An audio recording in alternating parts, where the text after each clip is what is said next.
it up. They're hoisted to the concrete columns by a tower crane. The crew, however, gets there the old-fashioned way.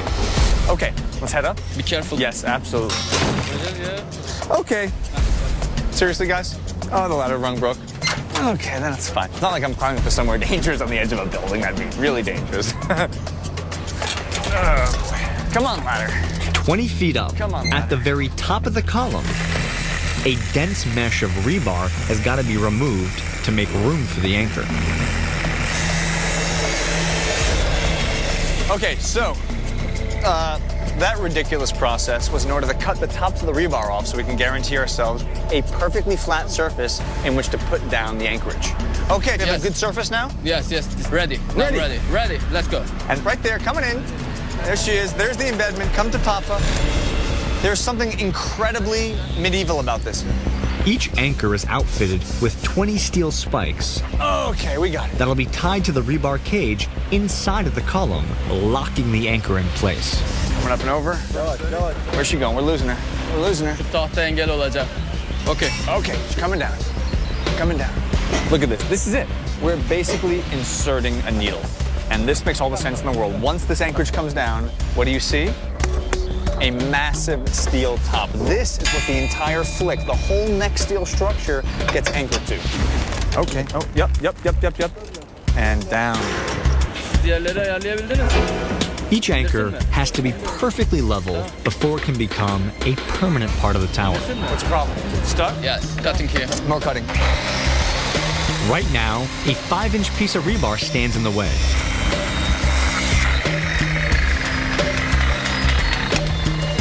İndir, yavaş yavaş indir. Here we go. Here we go.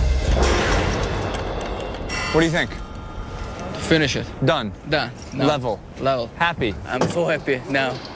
Well, the steel piece is finally in place, and we have done it, as only 3 musketeers and D'Artagnan only could. And as they say, one for all, All for one. and all for one! We did it! Steel's in place!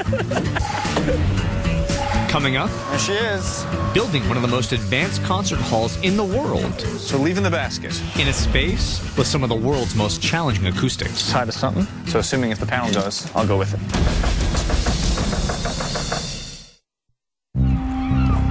Baku is the cultural epicenter of Azerbaijan, and music is one of its biggest attractions. The city has more concert halls per square mile than London. Now, the new cultural center is adding a state-of-the-art 1,200-seat venue, one of the biggest in the city, and the first in the world to be built just 200 feet from a library. So we are standing in the auditorium. Yes. Now, tell me a bit about the idea of a concert hall inside of a building that has a library, because there is something funny about someone very quietly reading a book while next door there's a very heavy-set woman singing opera. Definitely. And the two never know what's going on. Definitely. So we have to get rid of the sound noise. We call it sound isolation, noise control. In auditorium, we need to cut the sound, so they use very thick concrete walls so that no sound will pass through the auditorium. So the concert hall is actually a building inside of another building. Definitely, we call it box-in-box construction. The concert hall is a contained box, separated from the library by 6 soundproof walls, made from 25-inch thick concrete and a 130,000 square foot layer of rock wool insulation. Inside the box, architects wanted the floor, walls, and ceiling wrapped by more than 280 interlocking oak panels. The only concert hall in the world to be clad entirely in wood. Hello, Melik, how are you? Fine, how are you? Nice to meet you. Good, welcome. So, Melik, now I've been to many performance halls. I've seen orchestras, I've seen operas, I've seen speeches. I've never seen a performance hall that looks like this one. Yeah, that's right. It's like a sculpture. Yeah, It is like a sculpture. yeah, that's right. I mean, it is incredible. God, look at this wood. This is like the lines of a sports car. Yeah. These like incredibly smooth curves. I mean, it looks almost like liquid, like the waves peel up and fold up like that. Yeah, it's very amazing. Of course, it's a very hard technique because you're manufacturing it piece by piece. So the trick is that when you assemble these very large individual pieces, Yeah. it feels as if the whole auditorium itself was carved from a solid block You of are wood. right. While an all-wood interior creates a sculptural look, it limits sound engineers with a single acoustic environment. A challenge, since this is a multifunctional venue, designed for live orchestras, opera, and speeches. And each of those different kinds of performance have different acoustical needs. Yes. For speech, you need a little bit dead space. You don't want too much excessive reverberation because the speech intelligibility is very important. Right. But the music means longer reverberation time. You want a live space for music. A live space. Yes. Because you want to have that full, rich sound all throughout the performance hall. Right. So the question is, how then do you accomplish both seemingly opposing goals in one single space? Yes. Our solution is a concept called coupled spaces. Coupled spaces. Right. The bigger the space, the more sound reverberates, creating echoes ideal for music, but problematic for speeches. So by designing a coupled space hidden above the ceiling, 15 feet of additional room is used to modulate the reverb.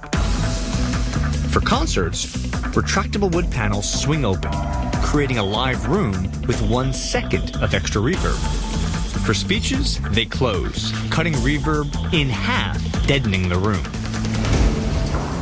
Today, crews are hanging the second retractable panel, over 1,500 pounds suspended from the ceiling. Let's go to the heavens. Unable to fit a crane inside, they hoist the panel 50 feet using a cable system. Hello, boys. To a team of 4 workers inside the coupled space. Oh, boy. So leaving the basket, going to the ceiling. Let's see how we're doing this. Each 8-foot wide panel is hollowed out in the back, Come up over here. providing a precariously narrow workspace. Yes, we'll tie to something. So assuming if the panel goes, I'll go with it. And since the panels are suspended from a cable system, they sway with every step. Oh, boy, that's great. Okay, so, from where I'm standing, you can really understand how this coupled space concept works. Below me is the main auditorium, the concert hall, and above me is this secondary coupled space. And in order to connect them to change the volume, you operate a movable flap like this, guys, shall we? Flap pulls back, exposes one space to the next, and radically changes the sound of the concert hall. Up and over. Yep. All right. Workers attach each panel to 20-foot-long tension cables, one every 2.5 feet, Lock that puppy up. keeping this massive 20-foot panel suspended and level, fitting flush to the adjacent piece. So, as this tightens right here, the cord gets tense, which means the weight of this wood panel is now being suspended from the ceiling. It takes 24 tension cables to support just a single panel. The final 281 panels will require over 15 miles of the stuff.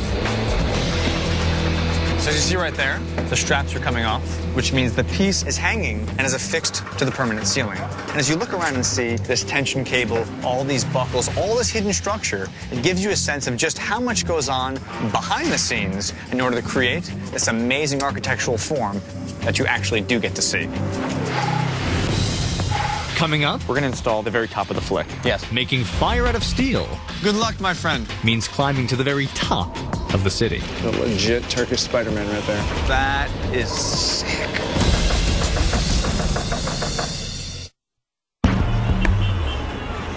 Last year, the city of Baku unveiled the tallest flagpole ever built, flying the world's largest flag.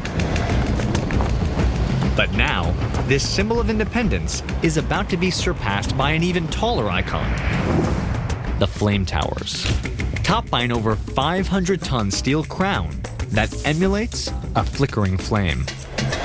The flick of the flame is created by assembling massive individual steel sections. And today, we're gonna put the highest piece of steel on the very top of the flick with this piece right here.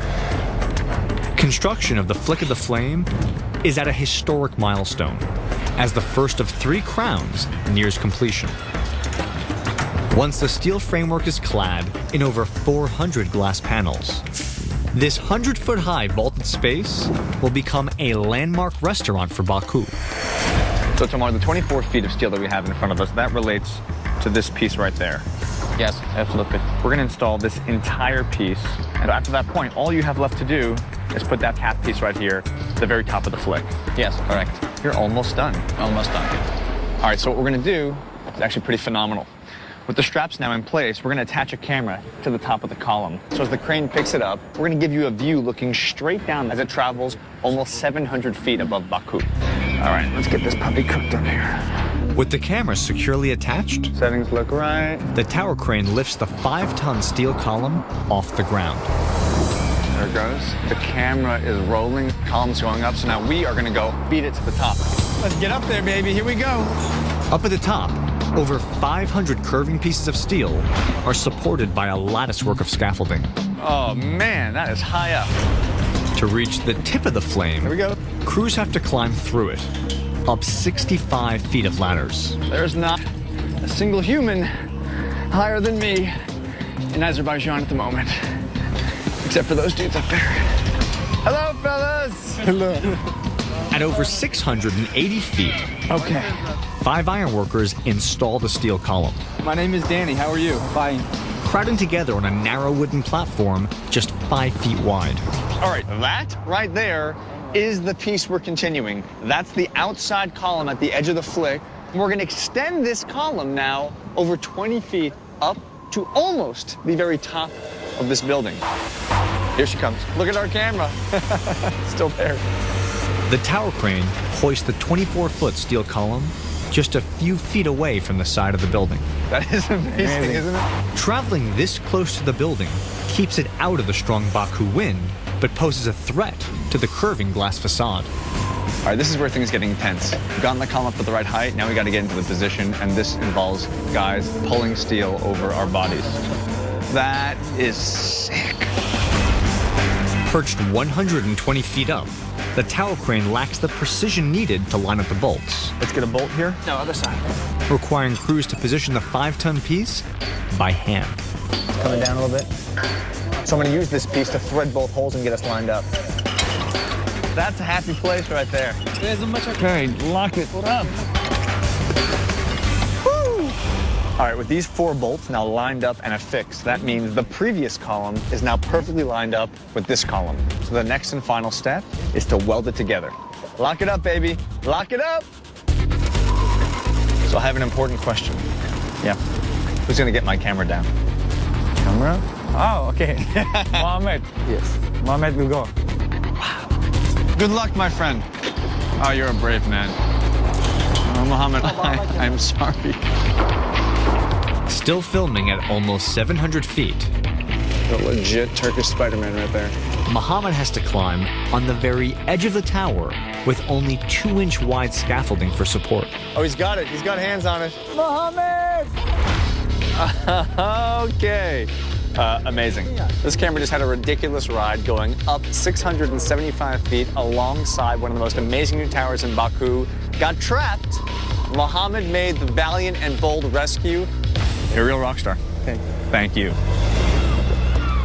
When finished, the flame towers will stand not only as a statement of national pride, but also as a symbol for a new identity. Joining the Haydar Aliyev Cultural Center as the first steps in a $6 billion a year transformation.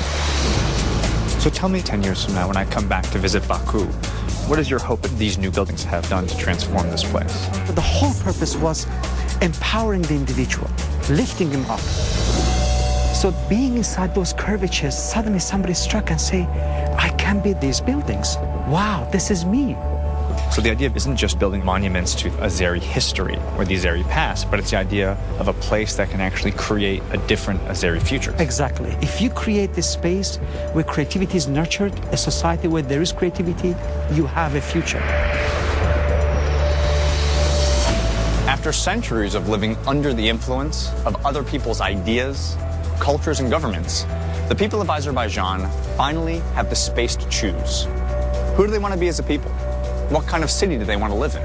And maybe most importantly, what kind of culture do they want to create for themselves? And to figure that out, they're making buildings. And they're doing it with curves that no one has ever seen before. And I think what's most exciting is that these projects don't represent an answer of what Azeri culture is, but rather the beginning of a question of what this new culture could be.